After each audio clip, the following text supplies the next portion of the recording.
Canadian passport is in the news. We're eighth.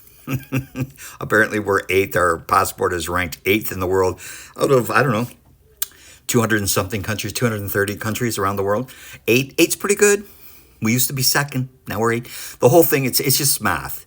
It's how many countries you're rated based on how many countries you can enter. The Canadian passport can enter visa free. So right now, in 2025 anyways, a Canadian passport could get you into 181 countries around the world visa free. Just, you don't need a visa. You got a Canadian passport, you don't need a visa. 181 countries. And that gets us eighth. We used to be second, but I guess it's kind of a reciprocal thing. This visa free, if we reciprocate for a country, if we make a country visa, like just what went on in the news with China, you can enter China visa free. If that becomes a thing, that'll make us 182 instead of 181, and that's how they rate this thing. And we used to be second. I don't know, a couple decades ago. Now we're eighth, and it really just means how many countries can we walk into. I've watched on the news these people from the auto industry here in Ontario, Doug Ford. Doug Ford shouldn't have put the video, shouldn't have done the commercial.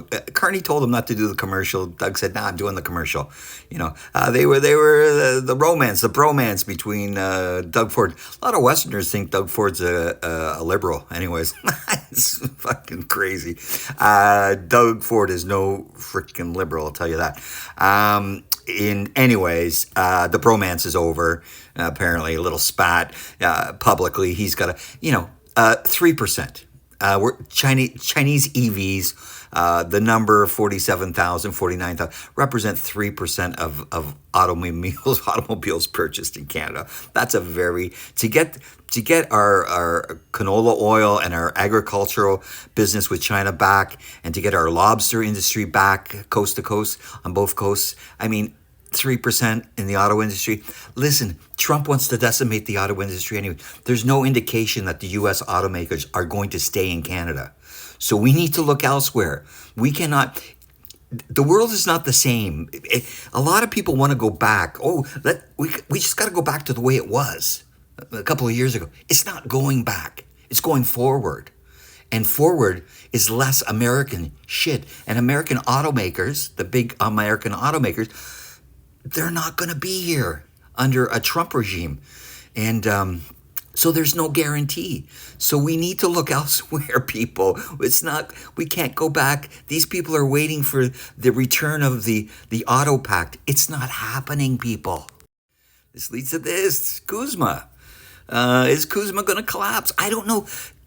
There's talk of this. It can collapse. I don't know. A version of it can collapse. This was the greatest deal of all time, said Donald Trump when he signed it. He ripped up NAFTA, created CUSMA. We negotiated for, I don't know how long. It was Chrystia Freeland actually was our number one on it. Canada didn't come out too badly on it. Now Trump's upset how good we came out of it. He wants to rip this up now. Will we have some form? We will probably have something. Will it be the CUSMA that we currently have? I'm going to say no. I don't think we are. People have to get their head around that the world order has changed. Carney, our prime minister, you need to listen to what he is saying. The world order has changed. We have to accept it the way it is, not the way it was or we wish it to be. And so it's different. And it's going to take different measures going forward for Canada. So if you're in an industry, and if you're in the auto industry here, and you're working for one of the American big three automakers, and you're in Ontario, I don't know. Maybe we'll get Chinese companies making vehicles here.